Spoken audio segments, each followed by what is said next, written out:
అందరికీ మరణాత. మోషే సుకోపవాస దినములలోని 4వ దినము. అంశము దేవుని గట్టిగా పట్టుకొనుట.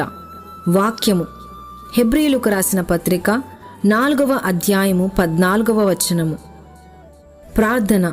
తండ్రి, మేము నీ బిడ్డలమై ఉన్నాము, నీవు మా తండ్రివై ఉన్నావు.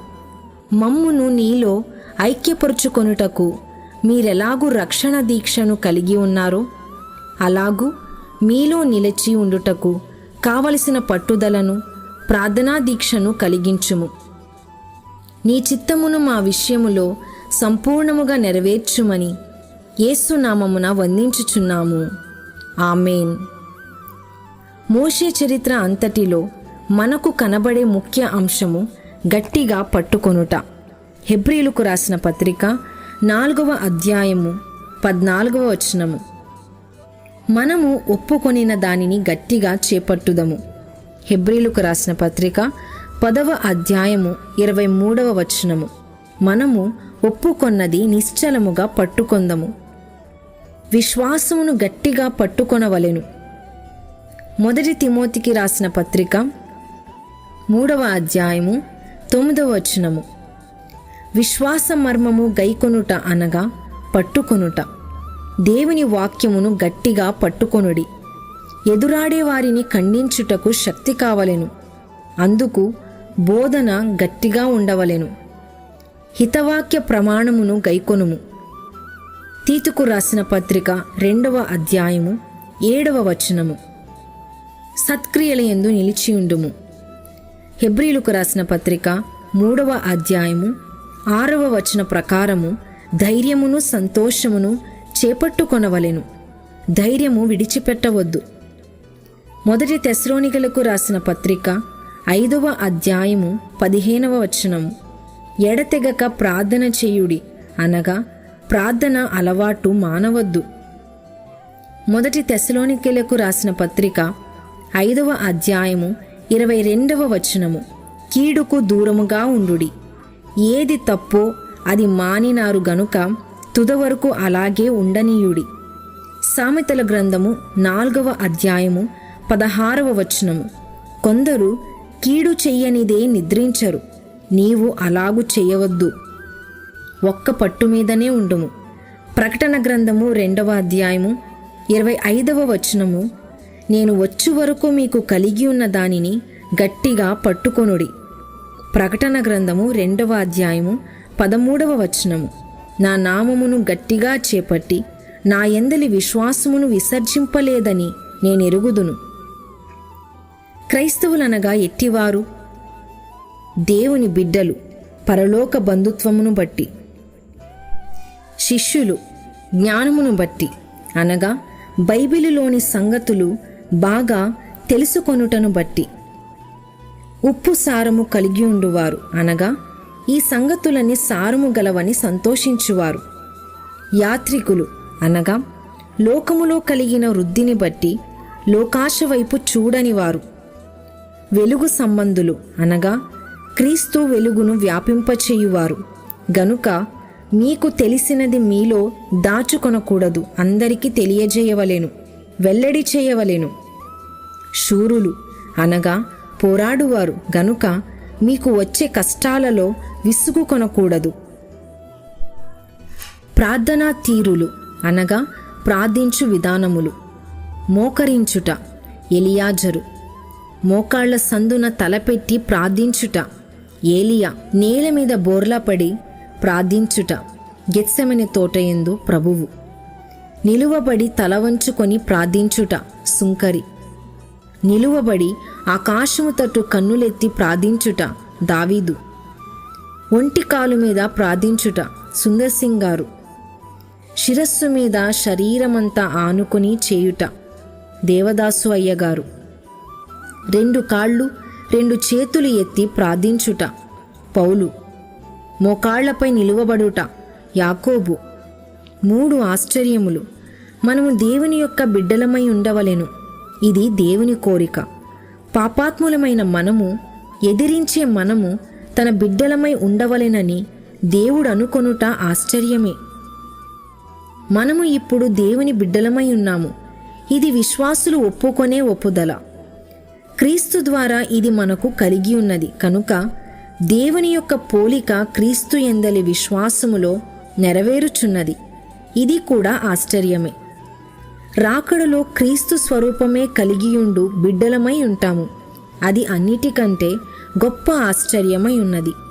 ఫిలిప్పీలకు రాసిన పత్రిక 3వ అధ్యాయము 20 నుండి 21వ వచనము.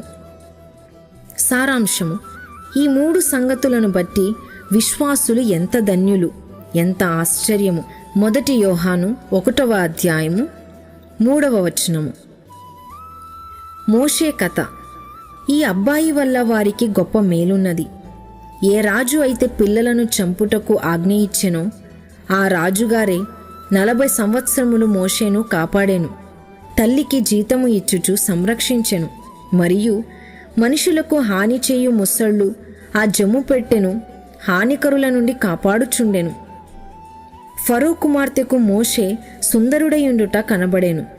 శరీరరీతిని ఇది మోషేలోని సహజ కళయయున్నది. మోషే దివ్య సుందరుడై ఉండెను. ఇది మహిమ కళ. ఇది తల్లికి కనిపించెను. అపోస్తుల కార్యములు 7వ అధ్యాయము 20వ వచనము. శత్రువు మేడలో. పోషణ, సకల విద్యలు, మాట నేర్పరితనము, క్రియా నేర్పరితనము ఇవి అన్నీ మోషేకు జరిగెను. మిరియాము కథ. ఈమె మోషేను కాపాడినది. సొంత తల్లినే పిలుచుకుని వచ్చెను. పిల్ల చిన్నదే గాని చేసిన పని గొప్పది. శత్రువుల ఎదుట భోజనపు బల్ల ఏర్పరిచి విద్య చెప్పించిన దేవుడు మన కన్నీళ్లను ఆనంద బాష్పాలుగా మార్చగలడు. హెబ్రీయుల అబ్బాయిని రాజకుమార్తె గ్రహించెను. రాజుగారు కూడా ఆ అబ్బాయిని చూచి ఆ రాజకుమార్తెను కోపపడలేదు. ఎందుకంటే వెనుక దేవుడున్నాడు గనుక శత్రువుల మధ్య దేవుడు మోషేను కాపాడినాడు. బైబిలులో ఏ కథ చెప్పినా యేసుక్రీస్తు వారి కథ చెప్పకుండా ముగించకూడదు. మోషే తల్లి అతని కొరకు పెట్టె సిద్ధము చేసి అతనిని కాపాడెను. దేవుడామెకు వెనుకగా నుండి ఇరువురిని కాపాడుచుండెను.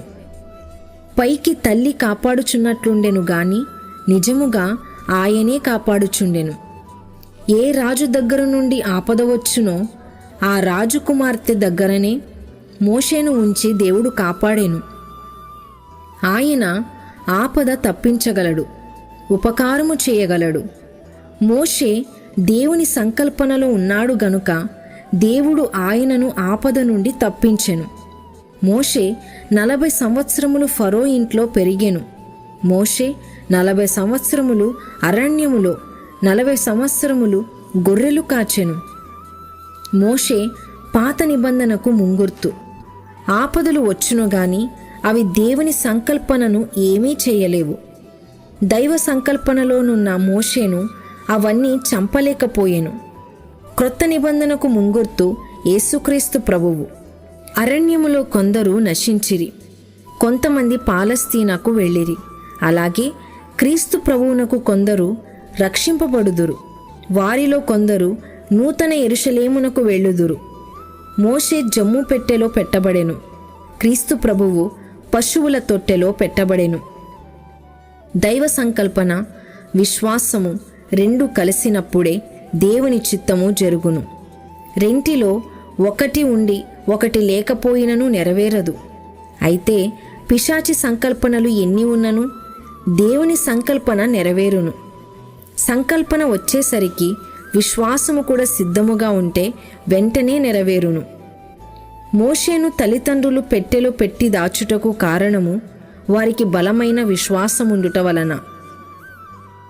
ఆయన ఇశ్రాయేలీయులను ఎర్ర సముద్రము దాటించి కాపాడి వారి పగవారిని నాశనము చేసెను. ఆపదలో ఉన్నప్పుడు దేవుడు వారిని కాపాడెను. అలాగే మనలను నూతన యెరూషలేము వెళ్ళు వరకు కాపాడును. ఆపత్కాలమందు మన విశ్వాసమునకు పరీక్ష వచ్చును. ఐగుప్తీయులను కొంతసేపు రానియడము, మరలా వారిని ఆపడము, ఇలాగు శత్రువులను పట్టుకొను వరకు రానిచ్చి తన ప్రజలను విశ్వాసమునందు స్థిరపరచెను. మన విశ్వాసము సంపూర్తి అయిన తరువాత ఆయన మనలను విమోచించును. దీవెన. ఈ 40 దినముల ధ్యానములలో ఆయన ప్రతి దినము మనలను ఇలాగు విమోచించుచు మన విశ్వాసమును స్థిరపరచుచుండును గాక. ఆమేన్.